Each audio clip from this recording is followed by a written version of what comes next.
This is James Carter, veteran business owner of Phoenix Auto Detailing. Tell us a little bit about your business, James. We're an auto detailer. We do interior details, exterior details, headlight restoration, paint correction, graphene coatings, pretty much anything that deals with renewing or restoring your vehicle. Are you an artsy person or a car person or both? Both. Both. I'm a car person and I'm kind of artsy on the outside too. Kind of flowed into that a little Yeah. bit. Okay. Yeah. How many years have you been in business? About 2.5 years now. Okay. And do you serve the majority of your business? Does it come from the Cane Bay community or do you go outside as well? We get a lot of people from outside Cane Bay. I'd say Cane Bay makes up probably at least 50 to 60% of our business, but we've had people come as far as an hour away, James Island, Johns Island, and out past Monk's Corner, past the lake. That's wonderful. So what kind of got you started in this? Again, I know you've been in for 2.5 years or so, but what kind of kicked it off? What got you heading in that direction? It's been cars your whole life. Yeah, What got you to start doing this as a business? Like I said, been around cars, all my life. Always worked on cars and stuff. Always enjoyed them. I was working for a boat manufacturer at the time when I started this. I'd worked through several different departments, and before I left, I was actually in the finishing department, which does all the polishing, wet sanding, and gel coat repairs and stuff on the boats. But I think what caused me to, or encouraged me to start my own business is I'm a horrible employee for somebody else. Hey, you know it. That's okay. Yeah, and when I applied for the job, I told him, I said, hey, look, I have issues waking up in the morning. I'm grouchy, I'm cranky. There's going to be days where I come in, and I'm not going to know who I am, but I'm going to be able to get the work done. Just leave me alone, let me work. Okay. And they're like, oh yeah, sure, okay. But the first time you show up late, they're like, you're late, and I'm like, yeah, I told you this would happen. yeah. We talked about Yeah, this. and then the next time it's like, you're late again. I'm like, yeah, I got it. They're like, well, we can't have that. So we talked about this in the beginning. And they're like, yeah, we did. I said, okay, just let me know when I need to clean my toolbox out. Everyone has their strengths and weaknesses, but again, you know what those are, Yeah, and you work around it, and you decided to go absolutely. business instead, which is working well. Absolutely. And when you know what your downfalls are or your flaws are, and you own up to them, and you're, I guess, strong enough as a person that you can say, okay, yeah, it's time for me to go. It really scares people, and then they're like, oh, well, we want that kind of confidence here. We want that kind of dedication. Even though he has trouble getting up in the morning or he has other kinds of issues, he still shows up. And when he shows up, he still works hard. So I think it just got to the point is like, okay, I'm tired of people asking questions. I don't want to deal with this anymore. I don't like people. I don't want to be around people. So let me go work for myself. Let me go work for myself where I have to deal with people directly. Yeah. and you can make the cars beautiful, and again, that's your passion. That's where it works for you. Definitely. And for me, it makes a difference because as at the boat manufacturer, I very rarely ever got to see the client or the boat owner. So I never got to see the satisfaction of the owner for the work I did or anything like that. Being self-employed and dealing with the client both before hearing what their needs and wants are, and then taking care of those needs and then presenting back the vehicle to them and seeing that reaction and dealing with it directly, to me, that's pretty satisfying. You see the glow come out of it. Yeah, you do. You do. That's the most rewarding part, is seeing that they're happy with your product. So tell us about some of your difficult times. We like to hear about the good and the bad of being a business owner. Yeah, nobody talks about the bad parts. Everybody wants Right. to put the good parts out, but we've, like everybody else that starts a business, we've been, hit with a bunch of things. I think early on when I first started, I didn't save up any money. I didn't do anything. I just put in a 2-week notice and says, hey, I'm leaving. I'm going out on my own. So the first couple months was pretty slow. It was hit or miss. We get a couple cars one week, nothing another week, one car the next week, 4 cars the next week, 1 car, no cars. So I had enough coming in that, we could deal with that right away. And then as things progressed, the same thing. We'll get slammed for 2 or 3 months at a time. So work 6, 7 days a week. I'm out here in the garage sometimes that till after midnight. And then all of a sudden it just dries up again. So as a business owner and being in a small space that we're at, we're limited as to how much we can do at a time and how much money we can earn in a week or any given period of time because of that. And because of the fact that we're working from home, makes it difficult. So it's kind of hard to create a buffer zone, to create a savings or something like that. And then you progress through it all until you get a week like now where we've been slammed, booked every single day for 3 months straight. And then come to last week, we had one person call out or no call, no show. And then this week, we've not had a single client show up this week. Illnesses, emergencies. The guy was supposed to get his truck back from the mechanic and it didn't come back today. So now, just a snowball. Snowball effect. So we've had zero income this week. Yeah. So, as a business owner, working in the limited space with no ability to get ahead to create a buffer zone, it makes it kind of stressful. And, interesting conversations around the house in the evening time is like, what are we going to do? Do we give up a car? Do we give up the house? Do we get rid of one of the kids? It's just, the things that come up, you always got to brainstorm. Like I told my guys in the military, we're in a bad situation. We don't know how to get out. I need ideas. I don't care if it's a bad idea. I don't care if it would never ever work. I don't care if you're saying, hey, let's call an Uber and get out of here, or let's order cheeseburgers or something like that. Right. No idea is a bad idea if that idea that doesn't make any sense leads you to the thought that you need to get there. Oh. So I like it. It's crazy. My mind is not like everybody else's. I can take something that somebody says completely off the wall, and that's the game-winning idea right there. Okay. Or it would lead to it. So good. I like it. Again, you find the approach, and it's not always the square, the peg, and the round hole kind of thing. Let's find a way. Let's chisel it down and make it work. Let's figure this out. Get a big enough hammer, you can get a square peg in a round hole. But like we said, adapt, overcome, improvise. That's your service. That's what your service has shown you, correct? Yes. Yeah, give us speaking of that, give us a little bit about your service. How long were you in the military? What branch, et cetera? Just give a little background. I started out in the National Guard as a military policeman. Went in 1994. I was 24 years old. I went in, served in the Virginia National Guard for a while, got out, moved to Colorado, then moved up to Idaho when 9/11 happened. On 9/12, I went back to the recruiter and re-signed in for the National Guard. Okay. Spent a few more years in the National Guard. Did a deployment overseas with the Guard.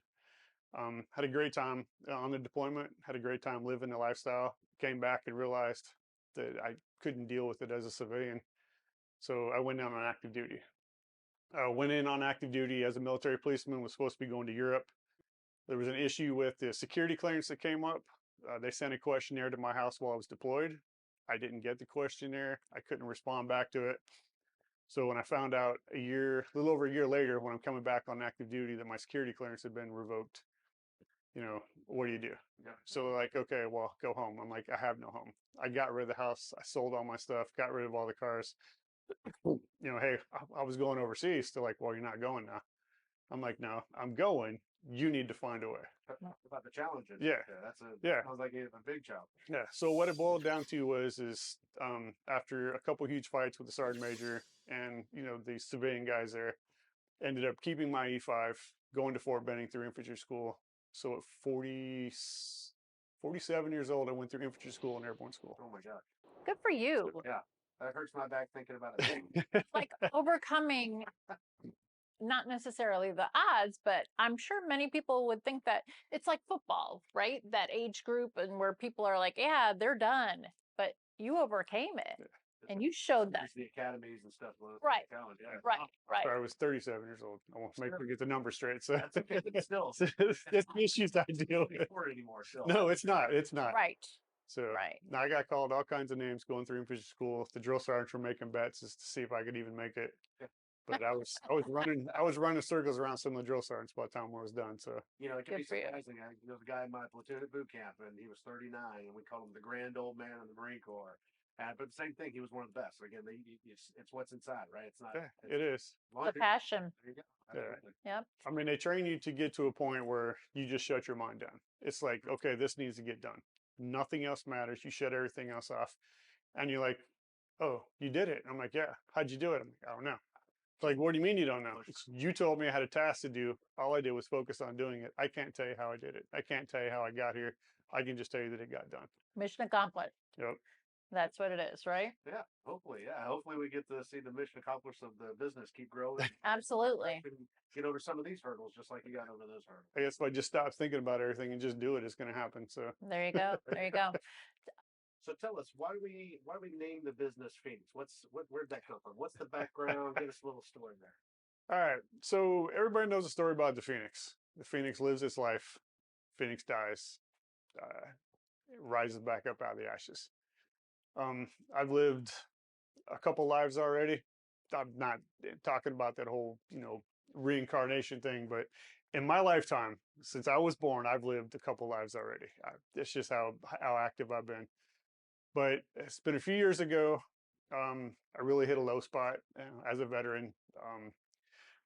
Alcohol was involved. I can't say I was an alcoholic because I could stop at any time. It was never a chemical dependency. It was more of a mental one, and as a way to block out everything. So I kind of self-medicated with it. So I guess some people are going to say, well, it's an alcoholic, but either way. But it got to the point where with the anger issues I had, all the PTSD and everything that was going on, I found myself in a spot where I was chasing somewhere around Monk's Corner with intentions to cause serious harm. So I drove to the VA all the way down to Charleston, and I'm like, hey, look, I need help. And they're like, okay, all right, well, talk to me for a while. They kept me in a padded room, locked the door and everything. And then came back in and says, well, we don't think you're any harm to yourself or others right now. You seem like you're in your right mind. So, we'll let you go, put in a call to your primary care provider and, make an appointment. So I'm like, all right. So I made an appointment. I went and saw him and he gave me a prescription. And he says, it'll take a little while, probably take about 10 to 12 days before you notice a difference. Well, on day 12, I had a blackout moment. I don't remember anything from that time. I found everything out later on. Apparently, I played Sail by AWOL Nation on repeat. I drank a 12-pack or more in an hour's time and posted up on social media that says, hey, I'm not suicidal, but suicide by cop is an option. If they're not here in 10 minutes, I start shooting. Oh, man. So it led to a big, huge incident. It was on the news. It was in the newspapers and stuff. I lived in Bono Beach at the time. Combat vet. I should have known there was one way in, one way out, unless I had a boat. Anybody in their right mind, who was trying to do something and get away with it, wouldn't have done it from there. So ended up getting picked up by the police. I was stopped driving down the road. I had the 30-06, 45 in my waistband, extra magazines for both weapons, bulletproof vest. And it led to a point where two officers came up towards the Suburban, with guns drawn. And I think the only thing that caught me at the moment was he called me by my nickname. And only family members knew nicknames. So I think that was probably the moment of clarity in all this as to where, hey, something's not right. What is going on? So ended up getting taken down to voluntarily admit myself into the mental health hospital at Trident, or I can't remember which hospital it was, but ended up self-enrolling myself in there for 2 weeks. And they found out that the medication that the VA gave me has been known to cause those issues. And as a matter of fact, several of the ones that have made national news where veterans have shouted out with the police or done other things like that has been because of that medication. So I was taken in, kept in there for 2 weeks, given 3 other medications, one for the nightmares, which caused lack of sleep to a lot of this issue. So, just like that is like I was at the lowest point in my life. I ended up leaving a relationship that I was in. I left. I was staying in a travel trailer all by myself. No contact with the outside world other than work in the gym. So yeah, I'm pretty sure I crashed and burned. I was paying child support when I had a job. Okay. I had stopped working another job and tried owning a hardwood flooring company because I got fired from the one I was at because I was trying to put family first. And the guy didn't understand it. And he's like, where are you going to be in 5 years? I'm like, probably not here. Mm-hmm. He's like, oh, what do you mean? I'm like, I don't know where I'm going to be in 5 years. But in 5 years, I don't want to be in the same position I'm at now. I can't see moving up in your company because I'm not a salesman. I don't like people. I can't do that. So all I am is an installer.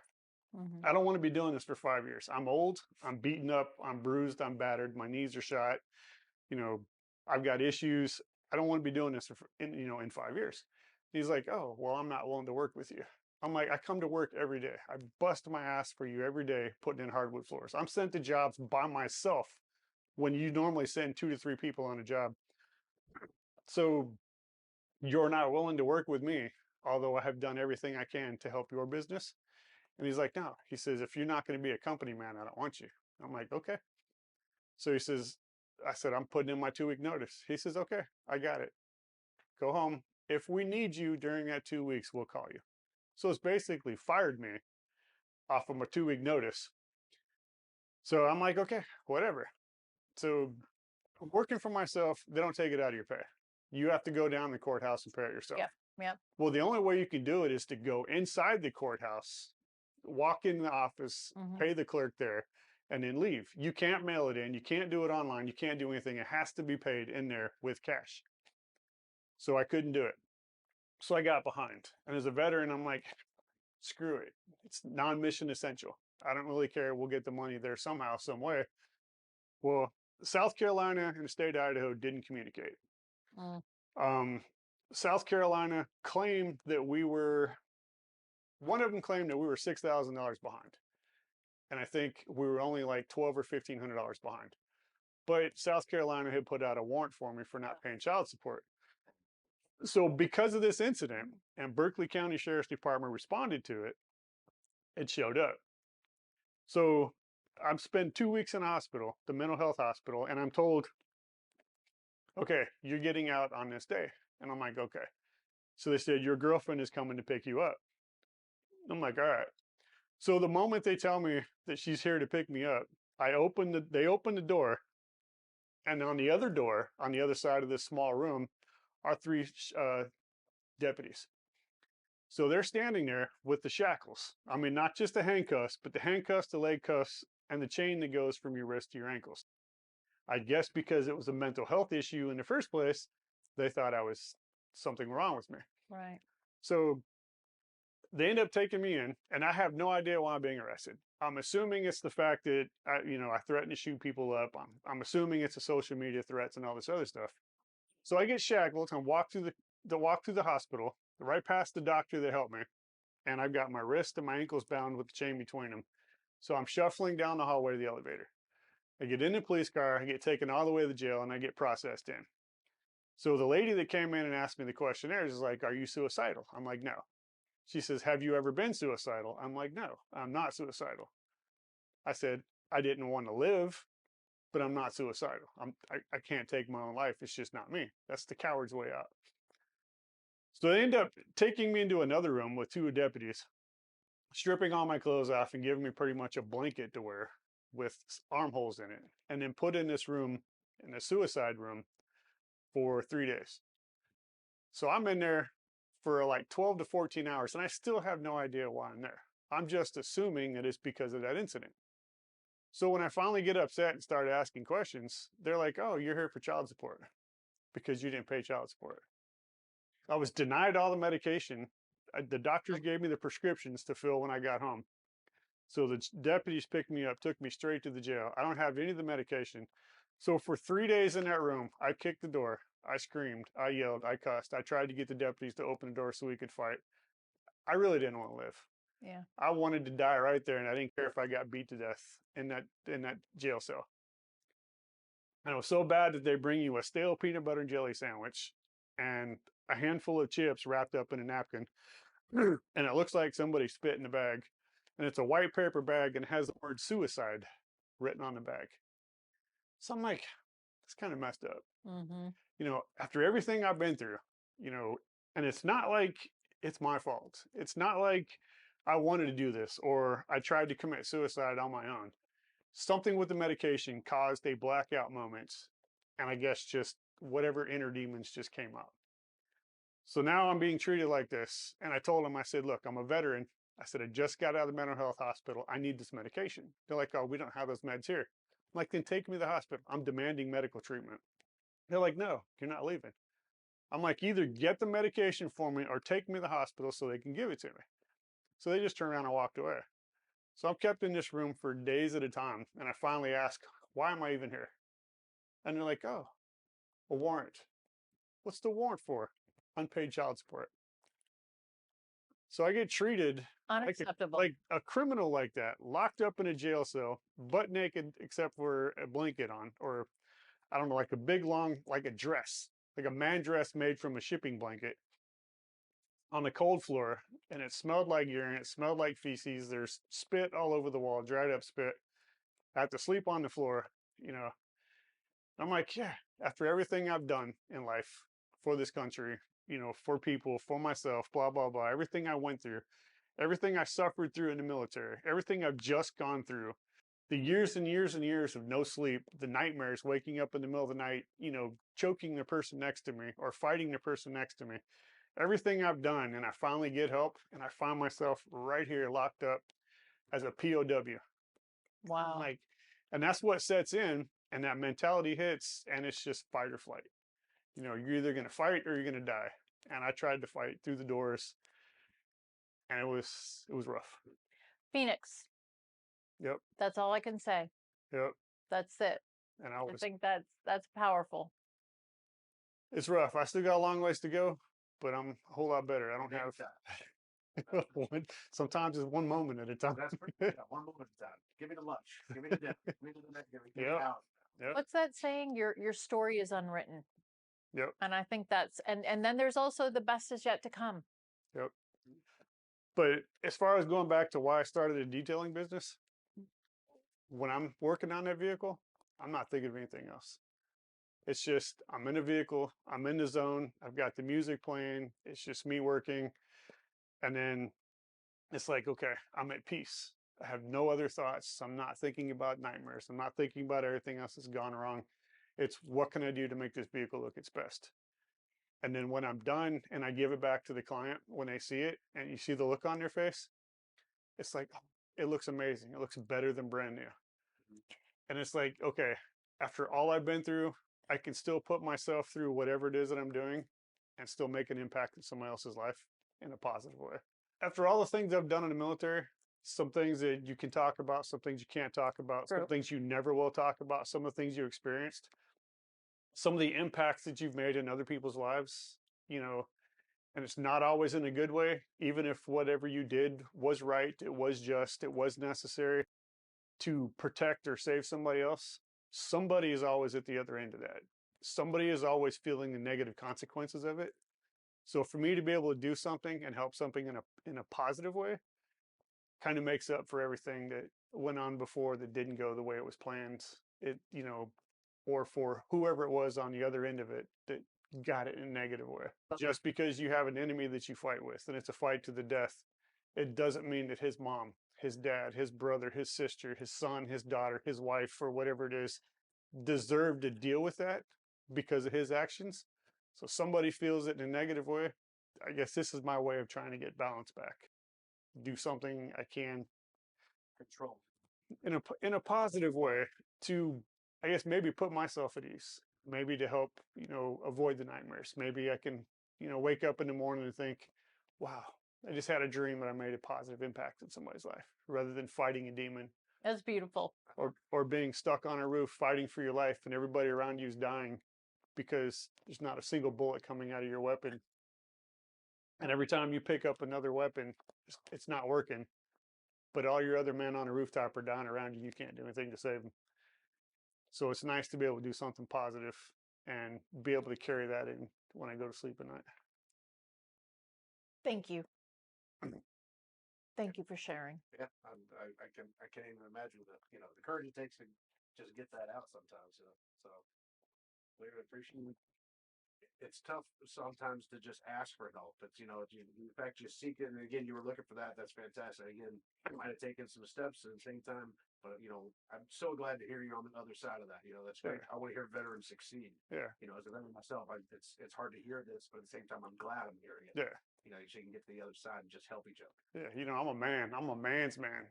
So to ask for help, men don't do that. Right. You just suck it up and deal with it.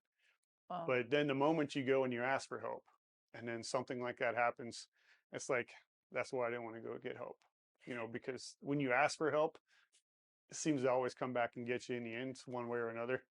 And I think that's why so many veterans don't ask for help, is because nothing goes smoothly, or it can be used against you.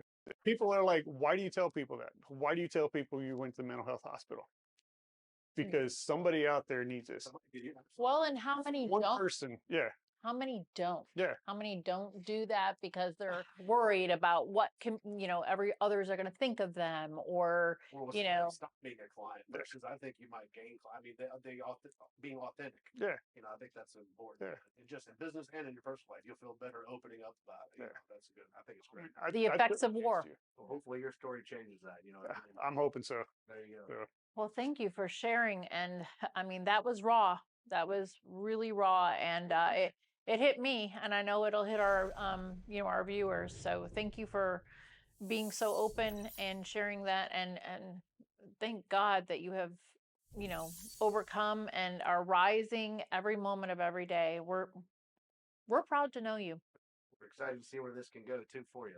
Yeah. thank you. I'm excited to see where it can go too, because it's a challenge every day trying to figure out which way it's going. So, Well, you got supporters right here, and we'll do what we can to put you out there even more. thank you. So I have actually seen a lot of your social media and your shorts. Do you enjoy doing those? I do. They're fun to do. We've tried to put stuff out that's educational. We've tried to put stuff out that's informative.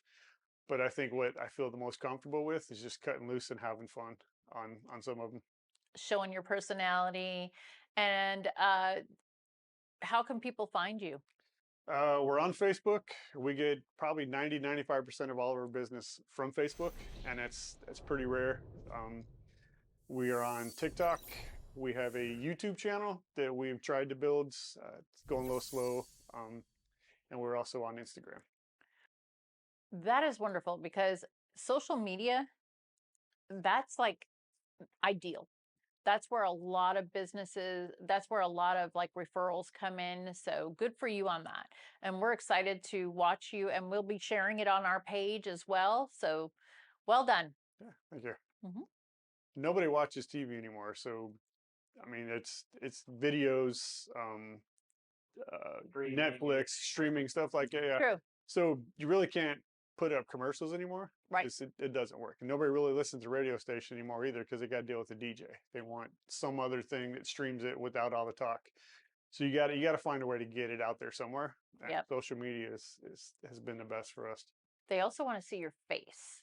People relate. Why would they want to see this? I'm telling you, I used to always like take pictures of houses, but when I took pictures of houses and then I had a picture of me, I got more interaction with the picture of me than the house. Yeah. So just keep that in mind when, people like to see the face because they can relate. So Rose out like a phoenix. Yep.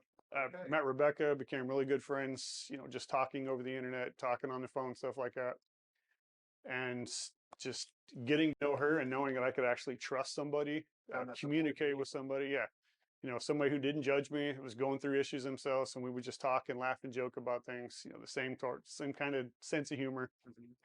And just kind of gave me the idea that, hey, maybe I can actually live as close to a normal life as a veteran can.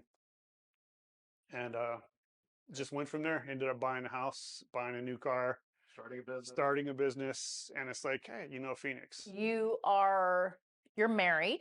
Yes. To Rebecca. Mm-hmm. And you have 4 boys and a stepchild, correct? Yep. And then you also have 3 dogs and 5 grandkids. I forgot about that. Grandkids. Oh man. That is if the business didn't keep you busy enough, the family side. Wait, yeah, definitely. That's quite the brood. It is. So do any of them help you with the cars ever? My wife does, but I'm talking the kids and the grandkids. My youngest son's living with us, so he comes out every once in a while, wants some spending money, so he'll help work for a little while. Good. Teach him how to do it for sure. Now's the time for our civilian shout out. So we want to know who you've worked with, somebody who has made an impact, as maybe they were a referral or something like that, but a civilian, anything that you, any business that you have used that you can refer out to the Charleston community. I'd have to say AJ with Breaking Bad. it's kind of a long name, Breaking Bad Repair and Automotive Repair. But Okay. Breaking Bad is the key words right there. So Okay, so tell us, what does Breaking Bad do? excuse me. He's a mobile mechanic. Hmm. He'll come to you. So excuse me, if your car's sitting on the side of the road, instead of paying for a tow truck or whatever, he can go there and actually look at it and see if the repair is small and take care of it there. Okay. Oil changes. I've got a Kia, trying to get into the Kia dealership. There's a 4 to 6 week waiting list. So if I need an oil change, I've got to get on a waiting list and wait. You just call this guy, and when he's, gets an opportunity, he'll come over, change your oil right in your driveway. You don't have to go anywhere. Does tire rotations. I need his number. Yeah, it's very handy. It's very knowledgeable. Well, yeah, that's wonderful, because like so some people, like they just don't have the time to sit at like for me, I'm a business owner. I work from home. So, I don't have time to go bring my car and then come, but for somebody to come to me and I'm still able to do my job and my business and work it through, like, so that I can pay for the services, right? Maybe come to your place of work while you're sitting in the parking lot. Either or, yeah. Definitely, he's I done think- that too. So awesome. Thank you so much for sharing. Excellent. And we want to officially welcome you to Veteran Business of the Lowcountry. We are a family. This is not about us, and it's all about the veterans that we interview, and we hope this helps your business. We appreciate your service, and again, we're excited to see the company grow. Yes. Thank you. You're welcome. Thank you. I'm glad to be here. I'm Julie Nera of Julie Helps Veterans. And I'm Chase Mason with the Mason team. And we want to meet you. Are you a veteran business owner or a veteran spouse business owner? Then we want to meet you. We want to know about your story. We want to share you with the community. We want you to be a part of the VBOL family. There's no cost. Everything's been paid for. No red tape. It's just our way of giving back, our way to continue to serve the community and continue to serve those who serve us. Again, it's all about service, and we really appreciate it. Reach out. We're looking forward to hearing from you today. Give us a call.